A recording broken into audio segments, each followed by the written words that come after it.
ഇന്നലെ നമ്മൾ ചൂണ്ടാനായിട്ട് പോയിട്ട് കുറച്ച് പീലോപ്പി കുട്ടികൾ പിടിച്ചിട്ടുണ്ടായിരുന്നു. അതിൽ പകുതി നമ്മൾ വീട്ടിലേക്ക് കറി വെക്കാനായിട്ട് എടുത്തുട്ടാ. അത് കഴിഞ്ഞ് ജീവനുള്ള മീനുകളൊക്കെ നമ്മൾ അക്വേറിയത്തിൽ കൊണ്ടിട്ടുണ്ട്. രാവിലെ വന്ന് നോക്കിയപ്പോൾ കണ്ട കാഴ്ച ഇതാ, ഒക്കെ ഡെഡായിട്ടാ. പക്ഷെ ഇതിലൊന്നും നമുക്ക് സങ്കടം വന്നില്ല. നമ്മുടെ കോഴിക്കാർപ്പ് പോയാലായിട്ട് ഏറ്റവും കൂടുതൽ സങ്കടമായ. ഇവനെ നമ്മൾ പിടിക്കുന്ന വീഡിയോ നമ്മുടെ യൂട്യൂബ് ചാനലിൽ ഇട്ടുണ്ട്. ഇവനെ കുറേ പേര് ചോദിച്ചാൽ നമുക്ക് കൊടുക്കാനായിട്ട് മനസ്സ് വന്നില്ല കേട്ടാ. പിന്നെ അവൻ ഡെഡായിപ്പോഴാണ് നമുക്ക് മനസ്സിലായി ആർക്കെങ്കിലും എടുത്ത് കൊടുത്താൽ മതിയായിരുന്നു എന്ന്. അങ്ങനെ അത് കഴിഞ്ഞ് നമ്മളുള്ളതിനൊക്കെ എടുത്ത് ചാക്കിലാക്കി ഇതാ കുഴി കുത്താൻ പോവാ. ഉമ്മാർക്ക് എന്തായാലും പൂച്ചയ്ക്കും പട്ടിക്കും ഇട്ട് കൊടുക്കാൻ നമുക്ക് മനസ്സ് വന്നില്ല. അങ്ങനെ നമ്മൾ നേരെ കുഴി കുത്തി ഉമ്മാരെ കയ്യിലെടുത്തിട്ടുണ്ട് കേട്ടാ.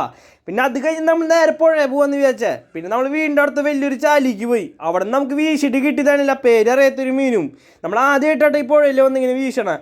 അങ്ങനെ നമ്മൾ കിട്ടിയ മീൻ ഇതെന്തോ പൂളാനാ അങ്ങനെ എന്താ പേര് ഇവിടുത്തെ ചേട്ടന്മാർ പറഞ്ഞു തന്നാട്ടാ. അത് കഴിഞ്ഞ് നമുക്കൊരു മുട്ടൻ പണി കിട്ടി. നമ്മളെ വല പോയി ഇതാ കല്ലിൻ്റെ ഉള്ളോടക്കി.